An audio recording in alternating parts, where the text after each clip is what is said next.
You are listening to Lighthearted, the official podcast of the United States Lighthouse Society. My name is Jeremy D'Entremont. Welcome. My co-host, again today, is the Outreach Manager for the Point Cabrillo Lightkeepers Association, Jen Lewis. Hi, Jen. Hi, Jeremy. Happy to be back. Yeah, you were just co-hosting, 3 or 4 weeks ago, maybe? Something like that? I think that's right. I love being here and chatting with you guys. Well, it's always a pleasure. So today is February 25th, 2024, and this is episode 266 of Lighthearted. We spent a lot of time on the West Coast recently. The episode you recently co-hosted was Point Loma Lighthouse in San Diego. Today is no exception. We're going to be back on the West Coast. Our topic today is St. George Reef Lighthouse off the coast of Northern California. And you're actually doing double duty today, Jen, because you're co-hosting, but you also took part in the interview. I sure did. I really love the person that we talked to, and the St. George Reef Lighthouse is such a cool one. So I feel really lucky to be able to talk about it more. I don't want to say too much, starting out here, because you say some wonderful things in the interview. So I want to save some of it for that. St. George Reef looks like a really amazing place. I know you have some personal experience with it, and we're going to hear about that. I know it's a really special place to you. Absolutely. Yeah. I think people are going to really love this episode. I think so, too. Am I correct in assuming that Point Cabrillo Lighthouse, the one that you work for or at, is your favorite California lighthouse?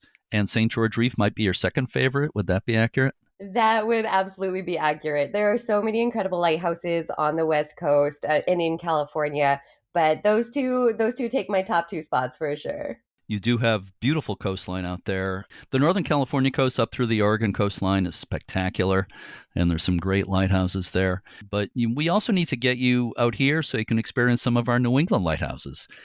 It's different, I can't pick one coast over the other. They're both beautiful in their own way. Totally. That's been a bucket list trip for me for a long time. There's a lot of lighthouses out there that I've been dreaming of visiting. So hopefully I'll get out your way sometime soon. I hope so. Yeah, I know you'd enjoy it.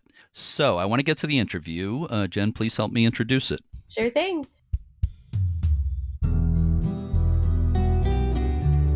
The seas off the Northern California coast are notoriously rough, and no area is more treacherous than St. George Reef, which is the tip of a submerged volcanic mountain about 6 miles offshore. One of the West Coast's worst shipwrecks occurred on the reef in July of 1865, when the steamship Brother Jonathan sank, taking 225 lives and a shipment of gold with it. Spurred by the disaster, the Lighthouse Board proposed a lighthouse at St. George Reef in 1867, and construction began in 1883. It took 9 years to complete the massive 90-foot-tall granite tower on top of a 50-foot-tall base. A powerful first-order Fresnel lens was installed, and the lighthouse began service on October 20th, 1892. When the station began operation, it was staffed by 5 keepers, a principal keeper, and 4 assistants. The station wasn't merely miserable, it was dangerous. 5 keepers lost their lives on duty over the years. After a large navigational buoy was positioned nearby in 1975, the light station was discontinued and the crew was removed. The St. George Reef Preservation Society was formed in 1988 for the purpose of restoring and maintaining the lighthouse. Ownership later passed to Del Norte County, and a lease was granted to the Preservation Society. The magnificent first-order Fresnel lens from St. George Reef is on display at the Del Norte Historical Society Museum in Crescent City. The St. George Reef Preservation Society has been gradually restoring the lighthouse, and they have provided public tours via helicopter. Those tours are something you've been part of course, Jen. We talked about that in the interview. Again, I want to save it for the interview, so you can kind of bite your tongue for the moment. But featured along with you in this conversation is John Zimmerman, president of the St. George Reef Preservation Society. We had some technical issues with the audio, but thanks to your quick thinking, you saved the day and we were able to record John over the phone. I'm so glad we were able to make that work because our conversation is so incredible, and I really think your listeners are going to love this one. Yes. But people might notice the sound quality is different between you and John because, again, we're hearing him over the phone and you through Zoom. So let's listen to our conversation about St. George Reef Lighthouse now. I'm talking today with two guests. We have John Zimmerman, who is the president of the St. George Reef Preservation Society, and also joining us is Jen Lewis, outreach manager for the Point Cabrillo Lighthouse in Northern California, and somebody who's familiar to listeners to this podcast.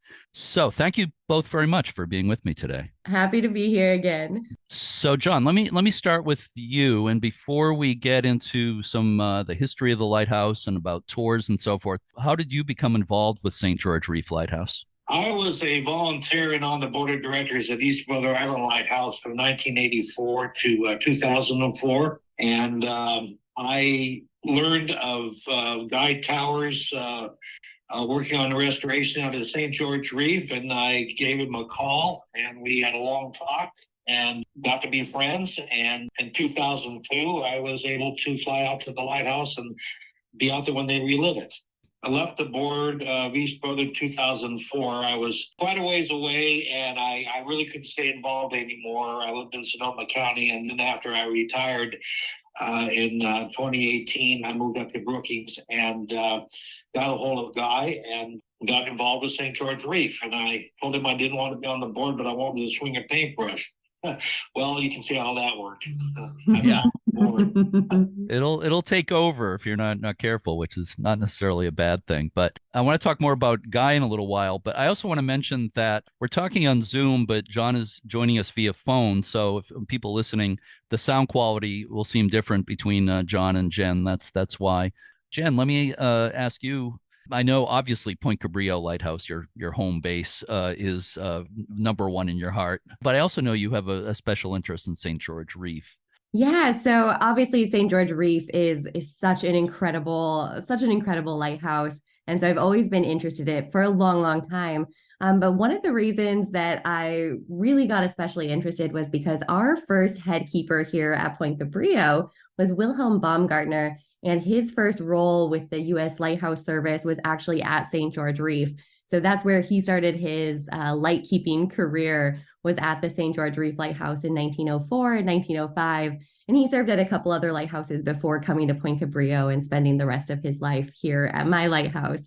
But that just really built up a lot of interest in St. George Reef for me. And also just driving through Crescent City so many times and being able to visit that little museum there and view that incredible Fresnel lens is such a treat every time I get the chance to drive up the coastline. So St. George Reef is a really special lighthouse, and I think people are going to be really excited to learn all about it.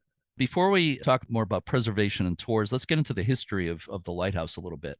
So why, in the first place, was a lighthouse needed at St. George Reef? Well, in 1865, the brother Jonathan wrecked on the reef. It wasn't on Northwest Hill Rock where the lighthouse is built, but it was on another obstruction southeast of there. I think they now call it Jonathan Rock. But there have been several wrecks in that vicinity. Battery Point Lighthouse, which is not far away from St. George Reef, is a bay light, and there are areas that lighthouse simply can't cover with its light. It's more of a harbor and a bay light. St. George Reef, the obstruction, the Dragon Rocks run 6.5 miles from Point St. George to the bitter end where Northwest Hill Rock and the lighthouse now stands. In those days, the shipping lanes were much more close to shore than they are today. The whole reef was a real menace to shipping. So, John, you just mentioned Battery Point Lighthouse. When I think of those two lighthouses, Battery Point and St. George Reef, it kind of calls to mind the saying in the French lighthouse service that they traditionally used, "Enfer et paradis," hell and heaven, meaning St. George Reef would definitely fall into the hell category for keepers as a place to live. Battery Point would be more of a heaven type lighthouse, even though it's on an island that's separated from the mainland at high tide, but very, very different way of life at those two places. So that came to mind when I was thinking about them. Well, there's a segue into a story I'll tell you later that a lighthouse keeper at St. George told me that Jen actually heard him tell her on the phone. I'll tell you later about that lighthouse. Excellent. Yeah. Well, wait just a minute or two here to get into the more stories of the keepers there. Construction for St. George Reef Lighthouse started in 1883, but it took in the neighborhood of 9 years for it to be completed. Also, it was the most expensive lighthouse up to that time in the country. Why did it take so long to build? What was so difficult about it? Congress wouldn't appropriate money or appropriate enough. Alexander Ballantyne, who was the engineer, had to make decisions on what monies he received and how best to utilize it. Sometimes he worked shoreside with the quarry buildings, working on the stonework and so forth to be shipped out there. The problem was once you went out there, you were burning through a lot of money on a daily basis. If you're only being appropriated, $15,000 or $20,000, which in those days was big money, but it wasn't enough to really do a whole lot off the lighthouse, they would do a lot of work shoreside. There's some years they weren't appropriated any money and had to shut down the operations, and they go back out there and they had to do a lot of cleanup work before they resumed work. Also, the quarry, there was a major rainstorm one year and it shut the quarry down because of mudslides and so forth. They had to clean all that up. There's a great explanation of all this in Sentinels of the Seas by a man by the name of Powers that goes into the delays, which there are many. In fact, I was rereading it the other night. The actual time that they spent building that lighthouse from 1882 when they first went out there and surveyed it to 1891 when they finished the lighthouse except for putting in the lens, which hadn't arrived yet, and they were running the foghorn. Out of those 9 years, probably they worked 3. I really did any amount of work. Now, that's a guess on my part, but I don't think I'm far off. The caisson was completed after the 8th year, and the 9th year, they built the tower in less than a year. Glad you mentioned the book, Sentinel of the Sea by Dennis Powers. I have it right next to me here, and it is an excellent account of all this. Anything notable about its architecture? Well, not that I know of. It is a very unique lighthouse in this country. You could compare it to some of the lighthouses in Brittany and France, or the Scottish lighthouses that the Stevenson family built. I'm glad you brought that up. I hadn't really thought about that, but you're right. That and I think a few of the lighthouses off the Brittany coast of France are somewhat similar, I think. And I think those lighthouses were tougher to build than St. George, to be honest with you. Yeah, and that's saying a lot. Yeah. Yes. So let's get into the human history. How many keepers were assigned to the lighthouse? And how many were typically on the station at one time? I imagine they had like a rotation where they get shore leave. There were 2 lighthouses on the West Coast, to my knowledge, that were what they called 5-keeper lights. Tillamook Rock and St. George. They had 4 on and 1 off. That went on for many, many years, particularly in the early days, when the lighthouse service operated the lighthouse, because they had to not only stand watches, but wind a clockwork mechanism in order to revolve the light, as we all know how that works. John Gibbons, who Jen got to talk to on the phone, I asked him when he was out there in 1953 to 1956, how many keepers were assigned to the lighthouse at that time, and he said 3. So it is probably more to the point, it was a 4-keeper light with 3 on and 1 off. So by that time, things were easier, and they didn't require as many people out there as they did in the early days. I know in this part of the world, there's a lighthouse near where I live here, Whaleback Lighthouse, another what you might call wave-washed, wave-swept type lighthouse, Granite Tower. I knew one of the last Coast Guard keepers there, and he said when he was there in the around 1960, it was, I think, 29 days on and 6 days off. I don't know if it was something similar to that, maybe at St. George Reef. I think it was 2 weeks off and 4 weeks on, but I would need to double check with Gibby. Part of his off time, he would be working at other lighthouses. In fact, he paid a visit to Point Cabrillo on his 21st birthday to visit the lighthouse keeper down there. But he would go and work on other lighthouses. As I recall, Cape Mendocino was one of them. Crescent City or Battery Point Lighthouse was another one where they'd do some maintenance work. He'd also work at the Coast Guard base down in Eureka. Jen, that must have been exciting talking to him on the phone.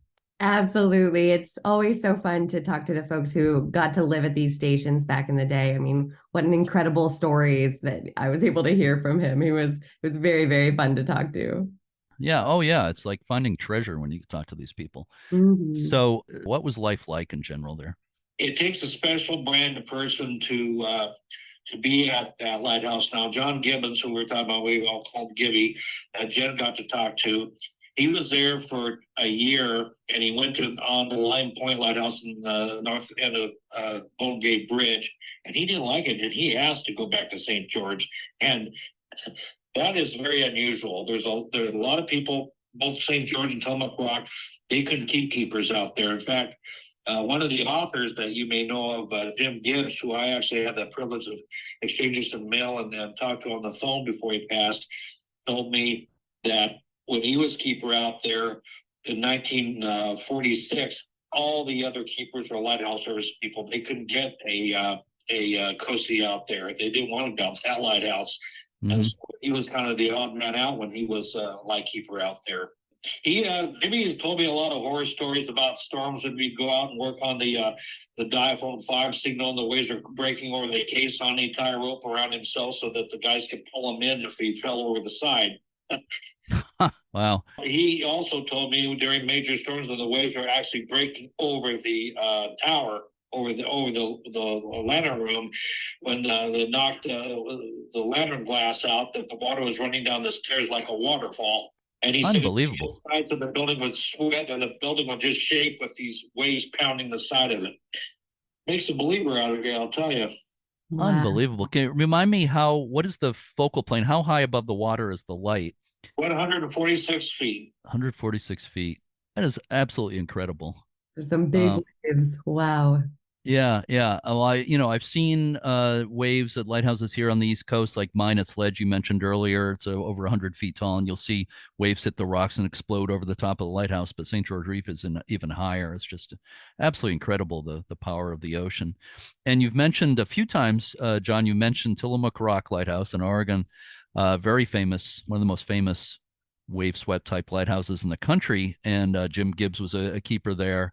And I noticed in your email address that Tillamook Rock is part of your email address. So I figured it had some special meaning to you. That was my genesis of getting involved with lighthouses. My cousin owned a place down in Cannon Beach, and we used to go down there every spring vacation. And Tillamook Rock was right offshore there, and that's what got me started when I was a kid.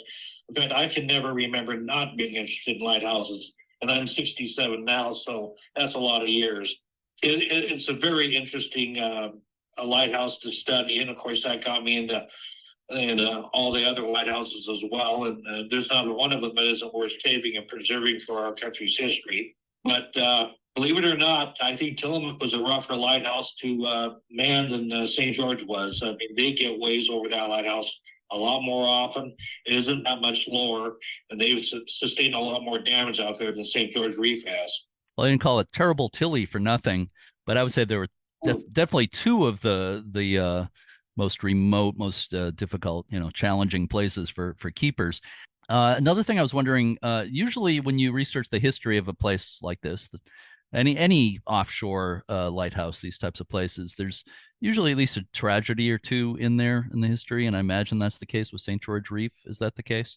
Yeah, there's obviously the 1952, I think it was 1952, where a rogue wave caught one of the launches when they were lowering it to the water, and it killed 3 Coast Guardsmen. Also, I think it was George Rowe, who was a keeper there for almost a quarter century. He was in his early 60s. He went to shore on leave, and his leave was up, and he motored out to the lighthouse. This is when they still used launches. And it was very rough going out to the reef from Crescent City, and they tried to pull him out of the water, but they couldn't get a hook on the boat, and he got battered around a lot in the boat, and he finally, after several hours of trying to get pulled out, he finally had to turn around and go all the way back to Crescent City. And he was so beat up by the time he got to the harbor, they pulled him out to the hospital, and he died there. He from exposure and I believe pneumonia.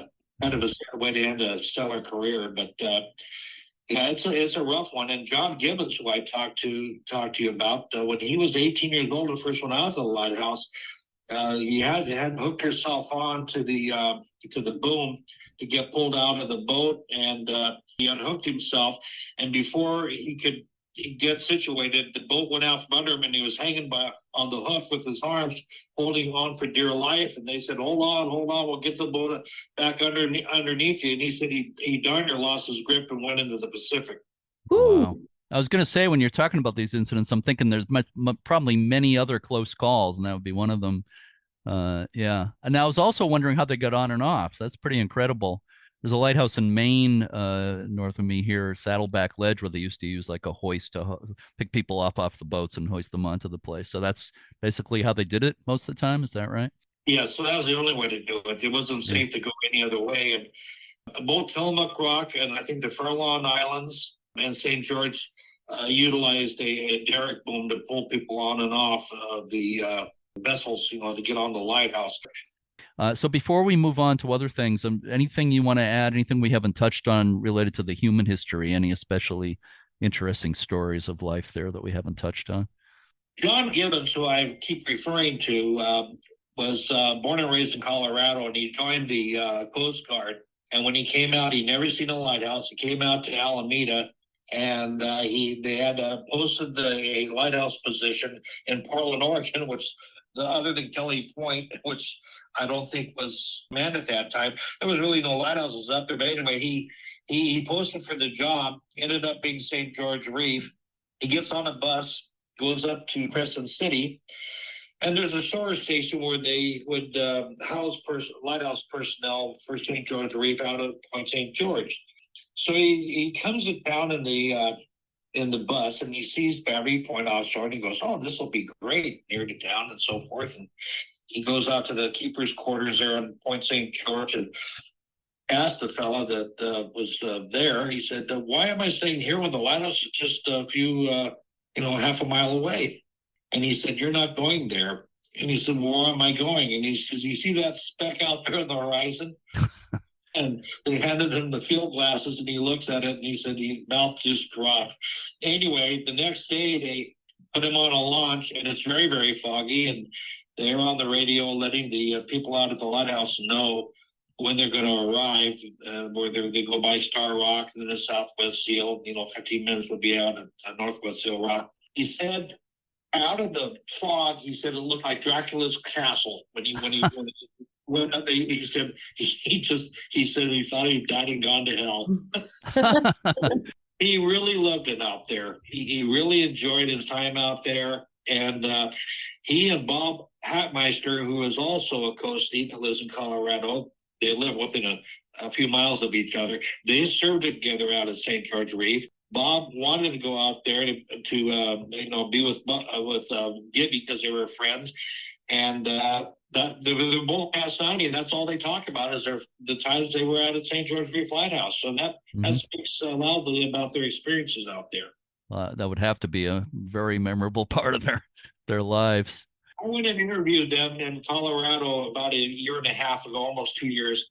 It was such an honor and a joy to talk to them about their experiences. And I was fortunate in that I was able to record those interviews. And I'm hoping to go back because they are getting, up in years. And they always come up with another story that I hadn't heard before. So it's fun to talk with them. I'll bet. Yeah. No, I know what you're saying. It's a rare privilege to get to record the memories of people like that. So it's good work doing that for sure. So let's move ahead more towards the present day. And can you tell me about when and how the St. George Reef Preservation Society was formed? Guy Towers and his wife Alice started the society in 1986. He had actually hiked down to Point Cabrillo Lighthouse and seen that. That was kind of his genesis in getting interested in lighthouses. And he had read somewhere that St. George was going to go on the auction block, that the government was going to dispose of it. And he partnered with several people in Crescent City. One was the late Bob Boland, Jim and Marilyn McLaughlin, and later on Terry McNamara. And they got a group together, and it took 10 years. It took Guy 10 years to go through all the paperwork with the federal government, the county, state, different agencies in order to gain access out there. But in 1996, they took their first trip out there and looked the place over, a lot to do.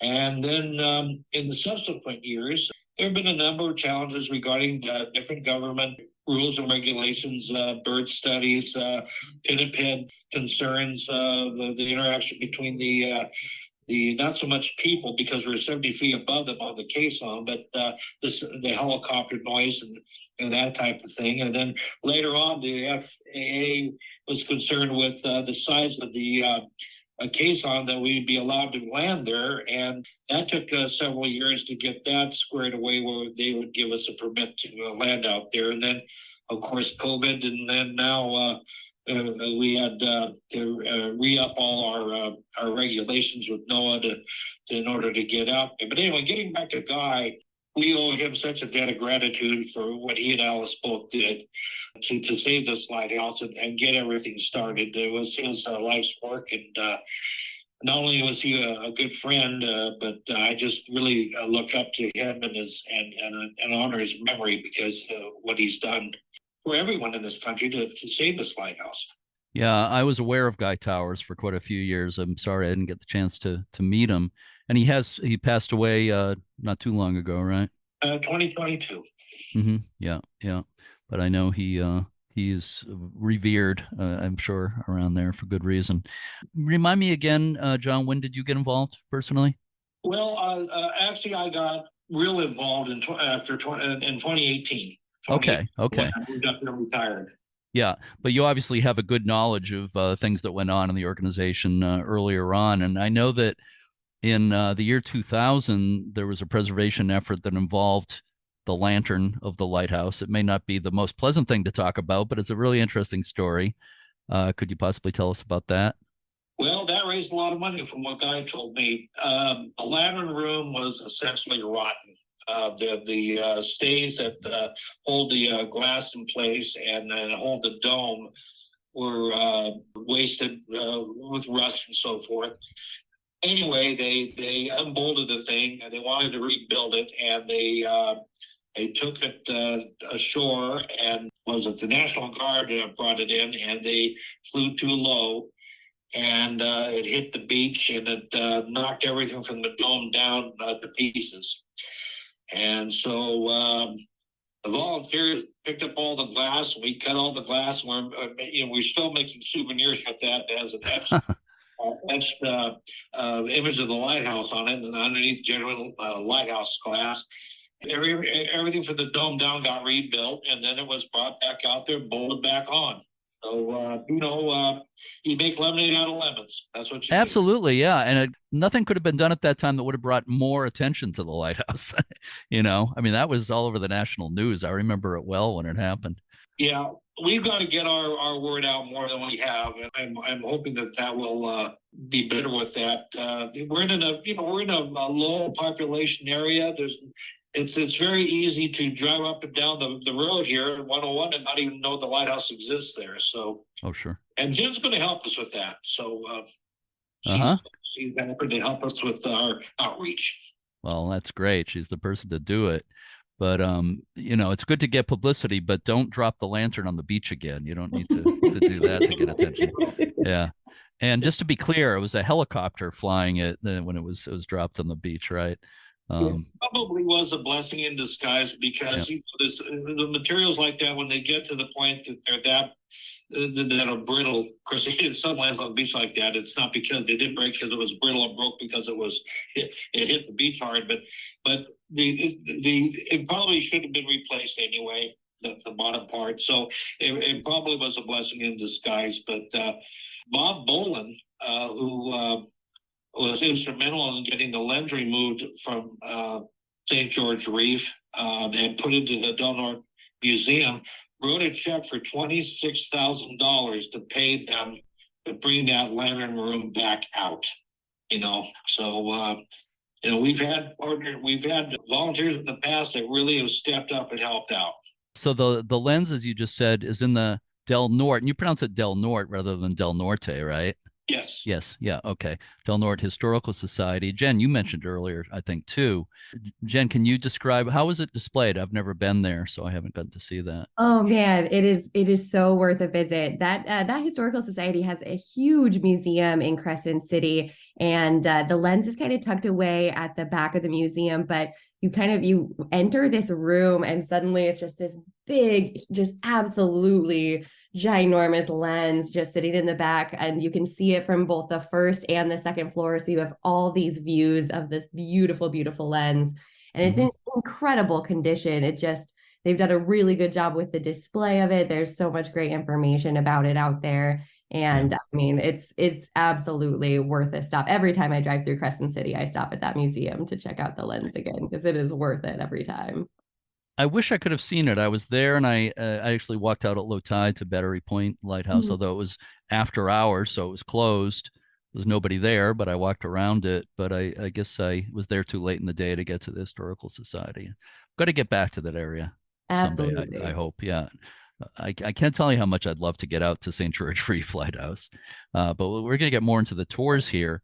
But first, before I start talking about that, the light was deactivated in 1975, but has it actually been relighted? It has. It's been actually relighted twice. We lit it here not too long ago. I'm trying to remember when it was. I think 2019, and then it went out again because, we couldn't get out there with COVID and all that. But we just replaced the batteries, and it's running as we speak. The light is. Yeah, I wasn't involved at the time, but a gentleman in Brookings donated the lens that we have in there now in memory of his wife, who always thought that lighthouse should have a light in it again. And it has the same signature as the original Fresnel lens did, and actually can be seen roughly the same distance, about 20 miles. So we do have a light in there.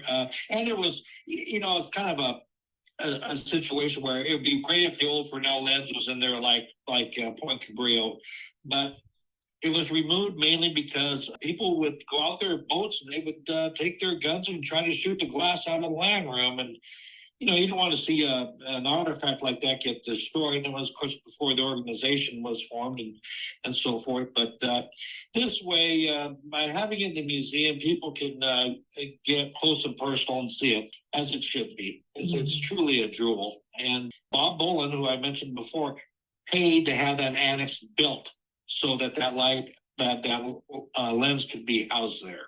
Oh, wow. Very cool. Yeah. Well, usually I like to say it's nice to keep the lenses in their natural habitat, in the lighthouse. But there are cases like this one where it's probably best that it went to that museum for the reasons you just said. The light is now a private aid to navigation. Is that correct? Yes, sir, it is. So let's talk about tours. The tours are by helicopter. Why are there not boat tours? I get that question a lot. And I just remind people that if 3 Coast Guardsmen could get killed by a rogue wave and they know what they're doing, can you imagine what would happen if you have people that do it as a avocation, as a hobby or whatever, running equipment out there? First of all, the infrastructure is no longer there. I mean, the mast is rotten, the boom is gone. In fact, we had fallen down when the organization took it over, and we took pieces of it back to shore, hopefully to display it one day, maybe at the museum outside, because it's huge. But yeah, there's not an insurance company on the planet Earth that would cover that. Even if we had a winch and a mast and a boom and the rest of it, it's just too darn dangerous.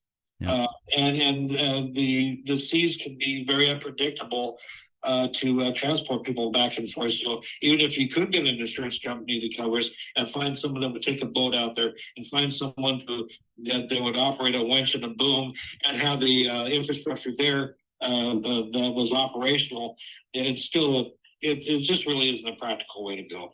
So when you go out there, when volunteers go out there to do any kind of work, it's by helicopter all the time, right? Yes, it is. And that gets expensive, obviously. Our Labor Day tours, our bill from the helicopter company was $45,600. I'd consider that expensive, personally. Yeah. The tours, as I understand it, the helicopter tours had to be discontinued for a while. It was starting, I think, in 2012, but then were later resumed. What was the reason for that delay for a while?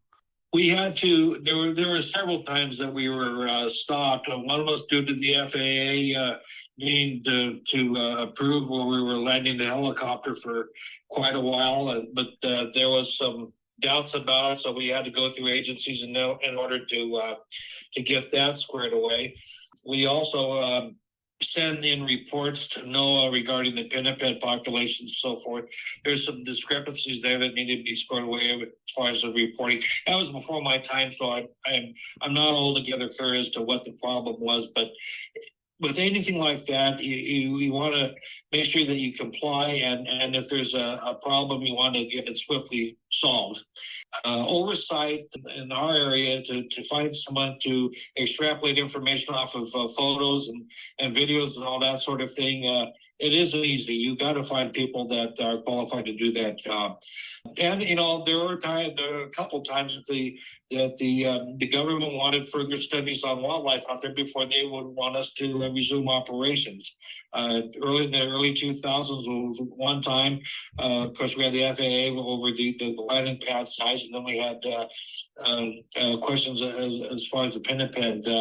Our operations, how they affected the pinnipeds, and they wanted to get some further clarification on that. So all that takes time. You would say pinnipeds, you're talking about sea lions? Yeah, and seals.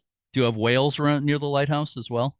Oh yes, yeah. You see the spouts when you're offshore, any given time, and that's always fun to see. I'll bet. Yeah. So, how often are the tours these days? Our goal is to go out there every quarter. This year, I think we'll probably be able to go out there maybe 4 weekends. Memorial Day weekend, it will be a 3-day tour. That would be May 25th, 26th, 27th, and then June 1st and 2nd, which would be the following weekend. And Jen is going to be a docent out there Memorial Day. Yeah, I was going to get to that. First of all, before we get into that, Jen, you did a tour, was it last fall? You actually got out to the lighthouse on one of the tours? I sure did. Yeah. It was an absolute dream. They did tours last year over Labor Day weekend, and I was so lucky to get on one of the first tours. I think it was the Sunday of Labor Day. And so it was me and a couple other gals that took one helicopter ride out, and then a bunch of other people throughout the rest of the day. But we were really lucky to be the first group that got out to St. George Reef that day. The helicopter ride out there was absolutely incredible. We were pretty lucky. We had no wind. It was clear skies, and just coming up on the lighthouse and seeing St. George Reef just sticking out of the water like that and landing on the pad out there was absolutely incredible. It was also my first time ever being in a helicopter, so very exciting. Oh, wow. But yeah, that was definitely a big bucket list item for me, was getting out to St. George Reef. And it was incredible. I mean, we started out on that first level and got to walk all the way up to the top, stand out on that balcony and look out over the water. And I've visited a lot of lighthouses. This one was pretty high up there. It's hard to describe the feeling of standing at the top of St. George and looking out at the vastness of the ocean out towards the west. It was truly incredible. And the docents out there were incredible too. They had different docents on each of the floors just to talk a little bit more about the lives of the lightkeepers out there and all the work that they did out there. And it was a very, very good tour, very worth it. Yeah, I would love to experience for myself, but I think it's something you have to experience for yourself to really understand. I was thinking about, you're talking about Gibby, right? The keeper who said he felt like he was approaching Dracula's castle when he saw it. I was thinking for you, it was probably more like approaching the Magic Kingdom when you were. That's exactly right. I'm like, this is my Disneyland right here. Yeah. I was almost in tears as we were landing on the lighthouse. As we were pulling away, getting back on the helicopter to fly back to land, I asked the helicopter pilot, I was like, do you think we could just do one more loop? And he was like, oh, absolutely.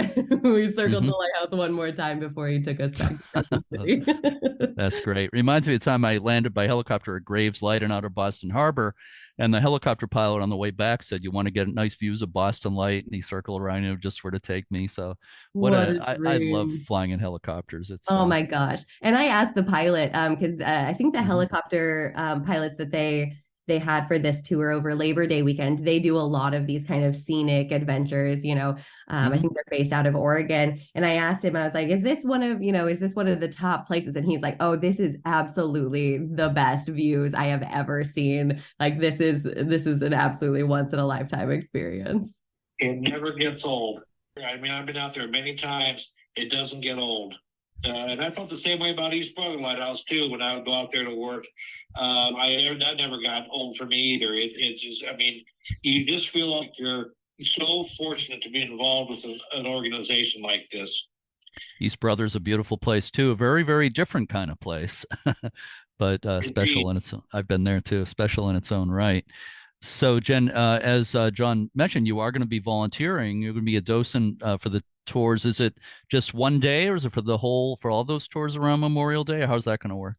So as far as I know, I'm gonna be spending the night out there over Memorial Day weekend. So they fly some of us volunteers out first thing in the morning, and we'll be giving tours all day long to everyone coming out on helicopter flights throughout the day. And then once we reach the end of the day, I think we're spending the night out there. I think John and I will be doing that, and then doing it all over again the next day, making sure that people get up the stairs safely and learn all they can, answer all the questions, and give people an incredible experience out there. What a thrill for everybody involved. We're trying to work on a deal with the museum. As part of the price of the ticket going out to St. George, you will obviously get a year's membership with that. But on top of that, we're going to work it out where people could also get access out to Battery Point and the museum. So they get to see the lens from St. George. They get to see, of course, St. George. They get the membership, and on top of that, they get to see a very historic lighthouse, Battery Point, which is well worth it seeing, as you both know. Good deal. And is all the information people need on the website for the Preservation Society? Indeed, yes. Yeah. You write it out as one word: St.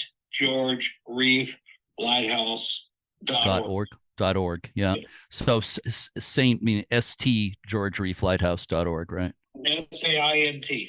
SAINT. Okay, I'm glad I asked. Okay. And I imagine you have a Facebook page as well? Our Facebook page, you can write St. George Reef Lighthouse Preservation Society, and we come up on Facebook. Okay, great. John, let me ask you, is there anything else in the works right now that people should know about events other than the tours? I know you don't exactly have like parties at the lighthouse or anything. It's hard to have events there except for the tours, but anything else in the works or preservation projects, anything like that? You asked me about tours, and we're going to have 2 weekend tours Memorial Day. We're also planning at least 1 weekend and possibly 2 weekends Labor Day. Although other than Labor Day weekend, we haven't really worked out the dates. We may do something midsummer. We're still working on that. We need to go out there and get some work done. Right now, we're involved with cleaning the place up because it was a 4-year hiatus that we weren't able to get out there to do anything. We recently, in fact, at the same time Jen was out there Labor Day, we brought out a consultant that their company actually worked on Cape Hatteras Lighthouse. They're now working on Pigeon Point.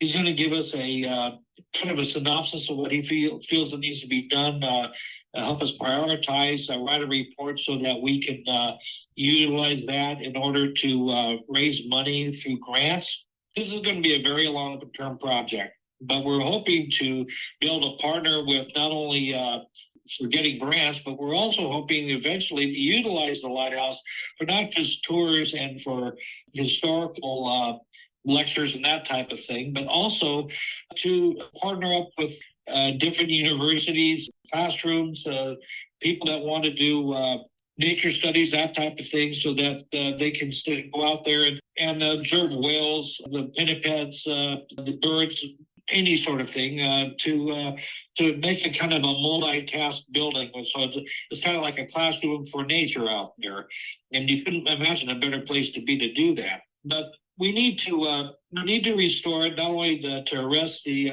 decline of the infrastructure out there, but also to make it habitable for people to be able to spend a week or two out there to do various and sundry studies and work, or just to go out there and hang out and enjoy it.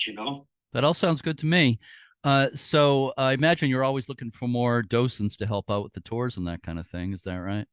We are. And actually, a gentleman by the name of Brian Zimmerman, no relation to me, that I know of, but he was a docent for a couple years up at Cape Blanco, and he's going to be out at St. George with Jen and I over the Memorial Day weekend.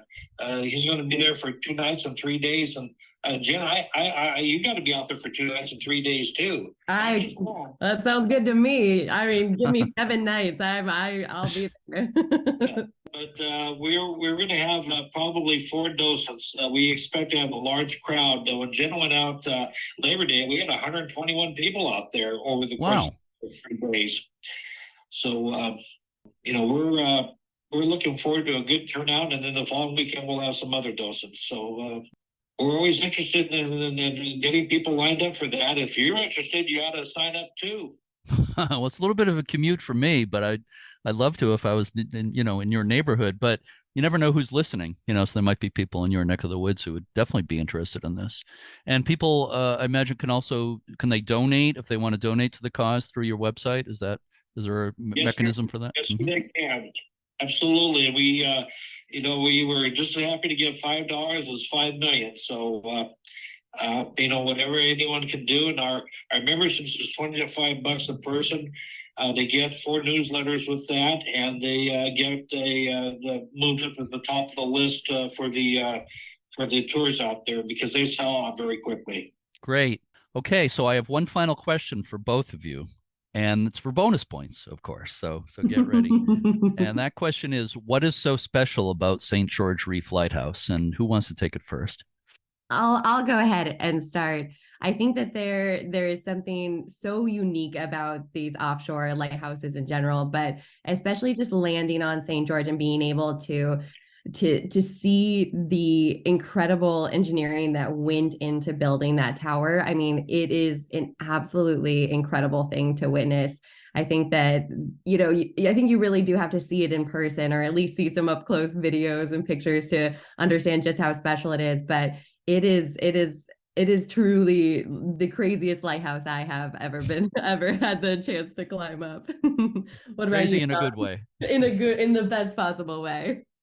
I think probably most people in lighthouses would agree that out of all the several hundred lighthouses that were built in this country, St. George was the toughest one built, and obviously the most expensive, but it was also the toughest project that the Lighthouse Service ever took on. The fact of where it's located, the view, of course, and you look at this castle that's been built on this obscure rock, and that it has lasted over 130 years, and basically in as good a shape as any building could be in that situation. The walls are 6.5 foot thick at the base. It's not going anyplace. It humbles you. It really humbles you to be involved with a project like this. And as I've told people maybe a number of times, when they talk about the difficulty of getting an organization together and getting this thing restored, you got to remember the people that build it have the hard job. I mean, we're dealing with something that's already been built. Yes, it's going to be a long-term project. Yes, there's a lot of hoops to go through. Yes, it's going to be expensive. But compared to the people that built that lighthouse, we have it easy. And maybe the people who live there too as keepers for long stretches of time, give them some credit too. There are 2 principal keepers, head keepers are out there over 20 years. I think one was 25, the other one was 21. To go out there and stay out there for a lot of years, that takes a special breed of person. Yeah. But it also takes a special breed of person to do what you're doing, to work for the preservation of a place like this. And I congratulate you and thank you for everything you're doing. It is an absolutely amazing place from afar. As I said, I was thrilled just to see it 6 miles away from the beach when I was out there. I hope I can get back out there. But again, just thank you for everything you do. And thank you so much for your time today. Thank you, Jen, for being part of this. And it's great to hear how much you love that place too. And I'll have to get a report on when you stay out there on Memorial Day weekend. Maybe we can do a live report from there. I don't know how good the cell signal is out there, but Is it pretty bad? I feel like I got pretty good cell service when I was out there, John. I don't know. We might be able to do something. Well, let's. If we can make that work. The other thing I was going to mention, I wanted to mention two things. One, of course, is I wanted to plug Point Cabrillo Lighthouse, and that anybody gets an opportunity to go see that lighthouse, tour the grounds, or stay there, give a job. I mean, the board and Jen and volunteers have done an absolute first-rate job with that facility. They've just done an outstanding job, and I hope that we can emulate them out in St. George and eventually do as good a job as they have already done out at Point Cabrillo.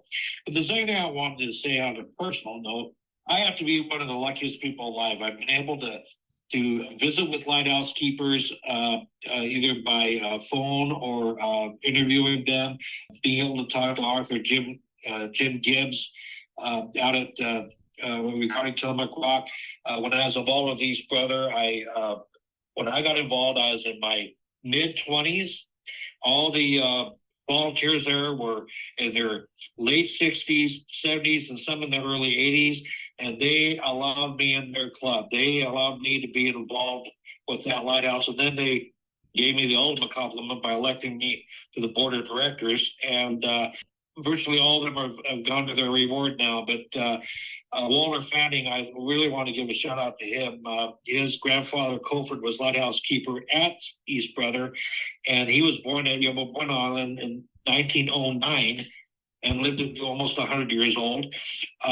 He got me involved with East Brother, and I've always appreciated the fact that he did that. But volunteers at these places, a lot of them are older people, are the reason why they have been preserved, and we owe them a great deal of gratitude, not only for their efforts, but for the memories that they can share with us about the history of these wonderful sentinels. And I say on a personal note, I feel very fortunate. I've been very lucky that I had some really wonderful people that have been involved with lighthouses.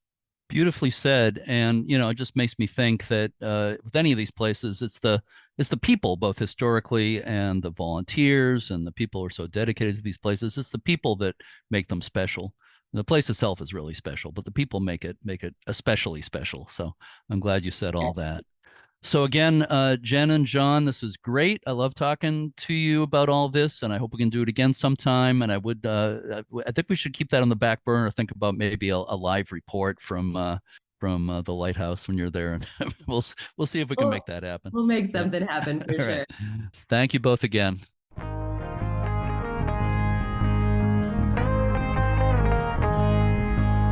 As we mentioned in the interview, you can get more information at stgeorgereeflight.org.